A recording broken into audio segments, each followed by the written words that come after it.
دی اسے بھلائی کی پیروی کرنے والوں کے برابر ثواب ملے گا. آپ نے کسی کو نیکی کی دعوت دی، وہ نیکیاں کرنے والا بن گیا، آپ کا میٹر بھی شروع ہو گیا. مزید سنیے، جس اور اس کے اجر میں کوئی کمی واقع نہ ہوگی. یعنی ایسا نہیں ہے آپ نے کسی کو نمازی بنا دیا اس کو ثواب نہیں ملے گا، آپ کو ملے گا. اس کو بھی نیکیاں ملتی جائیں گی. میرے رب کی رحمت پر قربان، جس نے دعوت دی تھی اس کو بھی نیکیاں ملتی جائیں گی مزید. اور جس نے کسی کو گمراہی کی دعوت دی، جس نے کسی کو گمراہی کی دعوت دی، اسے اس گمراہی کی پیروی کرنے والوں کے برابر گناہ ہوگا. اس سلسلے کا بقیہ حصہ دعوت اسلامی کی خبروں کے بعد ملاحظہ کیجیے. آج برائی کی دعوت دینے کا بڑا دل چاہتا ہے. اکیلا کوئی دوست سنیما نہیں جاتا، چاہتا ہے کہ میں دوسرے دوستوں کو بھی جمع کر کے لے جاؤں. اس کو غور کرنا چاہیے کہ میں تو گناہ کر رہا تھا، اب میرے گناہوں کی دعوت کے سبب جتنوں نے گناہ کیا مجھے اس کی سزا ملے گی. ایسے بدنصیب ہوتے ہیں جو پارٹیز مقرر کرتے ہیں اور اس پارٹیز میں ایسی ایسی خرافات، شراب پی جاتی ہے، زنا کیے جاتے ہیں، بدنگاہی کی جاتی ہے، میوزک بجائے جاتے ہیں. اب وہ ایک بندہ ہوتا ہے اس کا آرگنائزر، وہ چاہتا ہے میرا سارا فرینڈ سرکل آ جائے، وہ چاہ رہا ہے کہ سب کے گناہ میرے نام پر آ جائے. اس کو ترس جانا چاہیے کہ میں اپنے گناہوں کو تو شاید اپنے رب سے رو رو کر معاف کبھی کرا بھی چاہوں گا تو کرا لوں گا. اتنے ساروں کے گناہ میں نے اپنے سر پر لے لیے، اور پھر میری اس پارٹی میں آ کر، میری اس دعوت کو دے کر کوئی ان بری عادتوں کو اپنانے والا بن گیا تو میرا کیا بنے گا؟ میں تو قبر میں چلا گیا، پھر بھی گناہ جاریہ.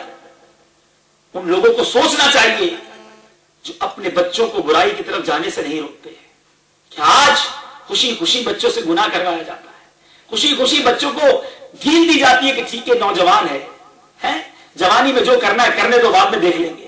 اور پھر باپ دنیا سے چلا جاتا ہے اور جانے کے بعد وہی بچہ اسی باپ کے مال سے وہ گناہ کرتا ہے کہ جس کی سزا اس کو قیامت کے دن ملے گی. حدیث پاک کا مفہوم ہے. پیارے آقا علیہ الصلوۃ والسلام نے صحابہ کرام سے سوال کیا، تم جانتے ہو مفلس کون ہے؟ یعنی تم جانتے ہو کنگال کون ہے؟ پیارے آقا علیہ الصلوۃ والسلام کو صحابہ کرام نے جواب دیا، یا رسول اللہ صلی اللہ تعالی علیہ وسلم، مفلس وہ ہے جس کے پاس مال نہیں ہے، جس کے پاس پیسہ نہیں ہے. پیارے آقا نے فرمایا نہیں، مفلس وہ ہے جو قیامت کے دن بہت ساری نیکیاں لے کر آئے گا.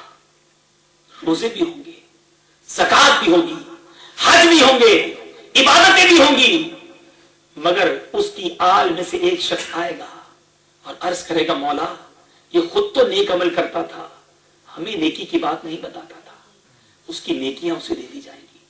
وہی بیٹا جس کے لیے باپ آج حرام روزی کماتے نہیں تھک رہا، چاہ رہا ہے کہیں سے بھی مال آ جائے میرے بچوں کو سکون دے دوں، وہی بیٹا قیامت کے دن آ کے کھڑا ہو جائے گا کہ مالک کریم، اس نے کبھی ہمیں مال و دولت تو دیا، کھلایا پلایا تو بہت اچھا، ہمیں بہت اچھا اسٹیٹس دیا، بڑی اچھی ایجوکیشن دی، مگر کبھی قرآن کا علم نہ دیا، کبھی ہمیں یہ نہ بتایا کہ بیٹا یہ مت کرو عذاب میں گرفتار ہو جاؤ گے. اس کی نامہ اعمال میں سے نیکیاں نکال کر اس کے بیٹے کو دے دی جائے گی، اس کی بیوی آئے گی، وہی عورت جس کے لیے آج لوگ ہر قسم کی برائی کرنے کے لیے تیار ہو جاتے ہیں، وہ بھی اس طرح فریاد کرے گی اور اس کو نیکیاں دے دی جائیں گی. الغرض یہ نیکیوں کا انبار لے کر آنے والا شخص قیامت کے دن کنگال ہو جائے گا اور پھر ندا دی جائے گی، یہ وہ شخص ہے جو اپنے اہل و عیال کی وجہ سے جہنم میں ڈالا جا رہا ہے. میرے آقا فرماتے ہیں مفلس وہ ہے، گناہگار بدکار نہیں ہوگا، نیکیاں لے کر آیا ہوگا، مگر اپنی آل اور اولاد کی اس نے اچھی تربیت نہ کی ہوگی تو وہی آل اور اولاد اس کی نیکیاں لے کر چلی جائے گی. روایتوں میں آتا ہے کہ چند لوگ ایسے ہوں گے جن کی اپنے گناہ نہیں ہوں گے مگر وہ دوسروں کے گناہوں کی وجہ سے جہنم میں جائیں گے. ہائے ہائے، یہ ڈر جانے کے لیے کافی ہے. آج ہم سمجھتے میں نے نماز پڑھ لی، میں نے عبادت کر لی، میں گناہ نہیں کرتا، لیکن یہ دیکھنا ہوگا کہ میری زبان سے کسی کو تکلیف تو نہیں پہنچ رہی، مجھے یہ دیکھنا ہوگا میں کسی کا حق تو نہیں دبا رہا، مجھے یہ دیکھنا ہوگا کہ میں کسی مسلمان کو تکلیف تو نہیں دے رہا، کسی کی غیبت تو نہیں کر رہا، کسی پر بہتان تو نہیں لگا رہا. کوئی میری وجہ سے کسی تکلیف میں مبتلا تو نہیں ہے، کہیں میں تکبر میں مبتلا ہو کر مسلمانوں کو اپنے سے نیچا تو نہیں دکھا رہا۔ وہ کیوں گناہوں کے سبب جائیں گے؟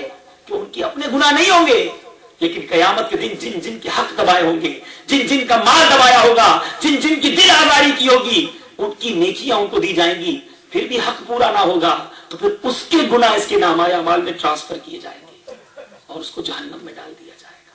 اور روایتوں میں آتا ہے کہ کچھ لوگ ایسے ہوں گے جن کی اپنی نیکیاں نہیں ہوں گی، مگر دوسروں کی نیکیوں کی وجہ سے وہ جنت میں چلے جائیں گے۔ پوچھا گیا وہ کیسے؟ تو فرمایا کہ وہ دنیا میں بڑے مظلوم رہے ہوں گے، ان کو بڑا ستایا گیا ہوگا، بڑی تکلیفیں آئی ہوں گی، کوئی ان کا مال دبا گیا ہوگا، کوئی ان کا دل توڑ گیا ہوگا، کوئی اس کو تکلیف پہ ڈال دیتا ہوگا۔ خوش نصیب ہے وہ لوگ، اپنے آپ کو غمزدہ نہ سمجھے۔ اگر دنیا میں آپ کو بہت ستایا گیا ہے، کسی نے آپ کا حق مار لیا ہے، کسی نے ظلم کیا ہے، تو پروردگار مظلوم کا حق ضائع نہیں فرماتا۔ قیامت کے دن اس ظالم کی نیکیاں اس مظلوم کے گناہ میں ٹرانسفر کی جائیں گی اور یہ شخص اس کی نیکیاں لے کر جنت میں چلا جائے گا۔ اب یہ سوچنے والی بات ہے، ہم نے سنا کہ ہمیں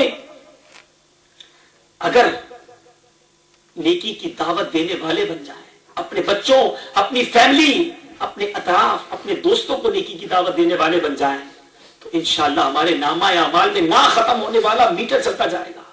اور اگر خدا نہ خواستہ برائی کی دعوت دینے والے، ان ملکوں کے اندر یہ دیکھا گیا ہے کہ شرم کے مارے، مروت کے مارے، دوستی کے مارے گناہ کیے جاتے ہیں۔ ارے میں نہیں جاؤں گا پارٹی میں تو دوست ناراض ہو جائے گا، میں یہ برا کام نہیں کروں گا تو میرا فرینڈ سرکل ناراض ہو جائے گا، ارے لوگ کیا کہیں گے، میں اگر داڑھی رکھ لوں گا تو میرے دوست مجھ سے ناراض ہو جائیں گے، میرے گھر والے مجھے منع کر دیں گے، میں اگر جناب تھوڑا سا مذہبی گیٹ اپ اپناتا ہوں تو لوگ مجھے مولوی کہنے لگ جائیں گے۔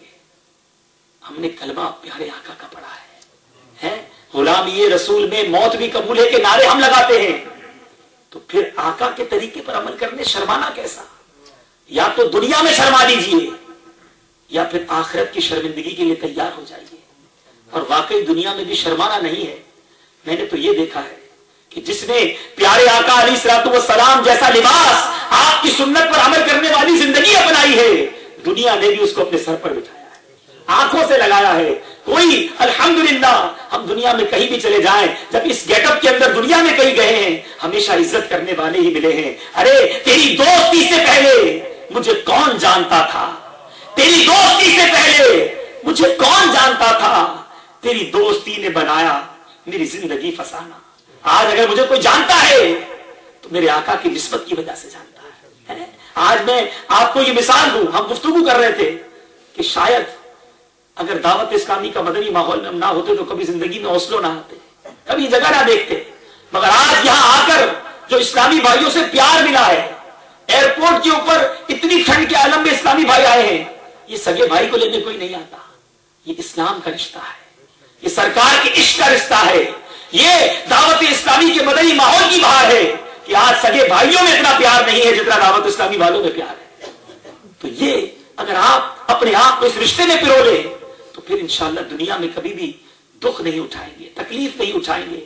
اے میرے پیارے اسلامی بھائیوں، برائی کی دعوت دینے والا کبھی مت بنیے گا، یقین جانیے ہلاک ہو جائے گا وہ شخص جو برائی پھیلانے والا ہوگا۔ ایک تو میں خود گناہ گار ہوں، وہ بھی غلط ہے، لیکن میں اگر گناہ گار بنانے والا ہوں، میں دوسروں کو برائی کی دعوت دینے والا ہوں،